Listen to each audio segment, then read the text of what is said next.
नमस्कार दोस्तों, आरती सौरभ सहदेव चैनल पर आपका एक बार फिर से स्वागत है। तो आज हम फिर से लेकर आए हैं आपके लिए एक नई कहानी। तो आज की कहानी है हमारी 1 रुपये की कीमत। तो चलिए दोस्तों, कहानी को हम शुरू करते हैं। बहुत समय पहले की बात है। रमेश लगभग 20 साल का एक लड़का था और कलकत्ता की एक कॉलोनी में रहता था। उसके पिताजी एक भट्टी चलाते थे जिसमें वे दूध को पका कर खोया बनाने का काम करते थे। रमेश वैसे तो एक अच्छा लड़का था, लेकिन उसमें फिजूल खर्ची की एक बुरी आदत थी। वो अक्सर पिताजी से पैसा मांगा करता और उसे खाने पीने या सिनेमा देखने में खर्च कर देता। एक दिन पिताजी ने रमेश को बुलाया और बोले, देखो बेटा, अब तुम बड़े हो गए हो और तुम्हें अपनी जिम्मेदारियां समझनी चाहिए। जो आए दिन तुम मुझसे पैसे मांगते रहते हो और उसे इधर उधर उड़ाते हो, ये अच्छी बात नहीं है। क्या पिताजी, कौन सा? मैं आपसे 1000 रुपये ले लेता हूँ।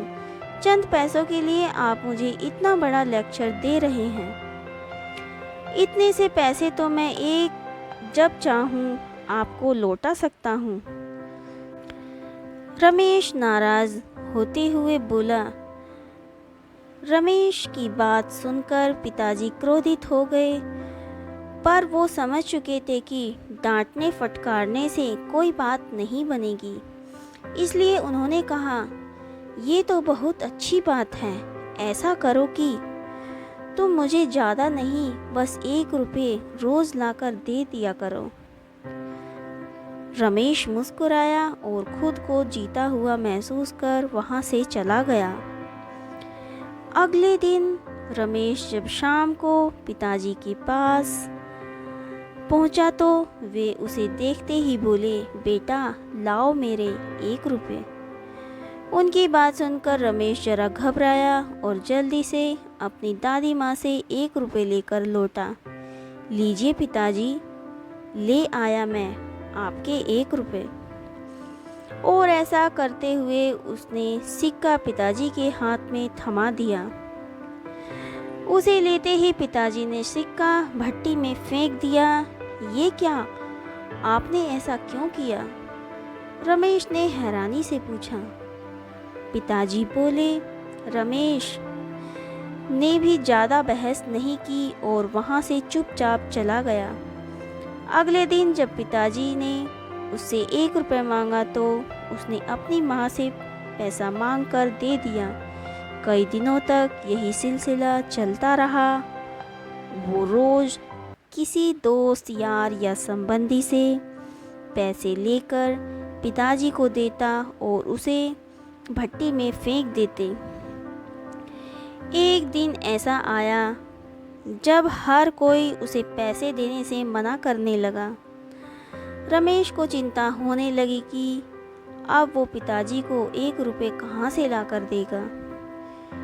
शाम भी होने वाली थी। उसे कुछ समझ नहीं आ रहा था कि वो क्या करे। 1 रुपया भी ना दे पाने की शर्मिंदगी वो उठाना नहीं चाहता था। तभी उसे एक अधेड़ उम्र का मजदूर दिखा जो किसी मुसाफिर को हाथ से खींचे जाने वाले रिक्शे से लेकर कहीं जा रहा था। सुनो भैया, क्या तुम थोड़ी देर मुझे ये रिक्शा खींचने दोगे? उसके बदले में मैं तुमसे बस 1 रुपये लूँगा, रमेश ने रिक्शे वाले से कहा। रिक्शा वाला बहुत थक चुका था। वह फौरन तैयार हो गया। रमेश रिक्शा खींचने लगा। ये काम उसने जितना सोचा था उससे कहीं कठिन था। थोड़ी दूर जाने में ही उसकी हथेलियों में छाले पड़ गए, पैर भी दुखने लगे। खैर, किसी तरह से उसने अपना काम पूरा कर लिया और बदले में जिंदगी में पहली बार खुद से 1 रुपये कमाया। आज बड़े गर्व के साथ वो पिताजी के पास पहुंचा और अपनी हथेली में 1 रुपया थमा दिया। रोज की तरह पिताजी ने रुपये लेते ही उसे भट्टी में फेंकने के लिए हाथ बढ़ाया। रुकिए पिताजी। रमेश पिताजी का हाथ थामते हुए बोला, आप इसे नहीं फेंक सकते, ये मेरे मेहनत की कमाई है। और रमेश ने पूरा वाकया कह सुनाया। पिताजी आगे बढ़े और अपने बेटे को गले से लगा लिया। बेटा देखो, इतने दिनों से मैं सिक्के आग की भट्टी में फेंक रहा था, लेकिन तुमने मुझे एक बार भी नहीं रोका। पर आज जब तुमने अपनी मेहनत की कमाई को आग में जाते देखा तो एकदम से घबरा गए।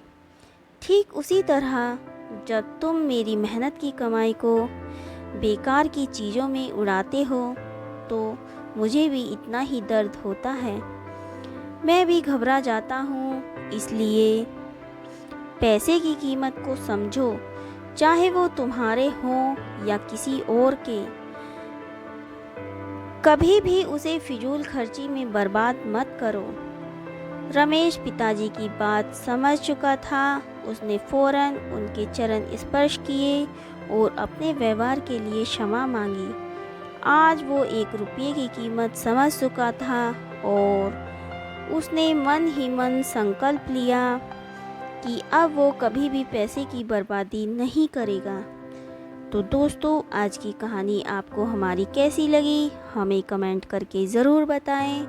अगर आपको हमारी कहानी पसंद आई हो तो उसे ज़्यादा से ज़्यादा लाइक और शेयर करें और हमारे चैनल को सब्सक्राइब करना ना भूलें। धन्यवाद।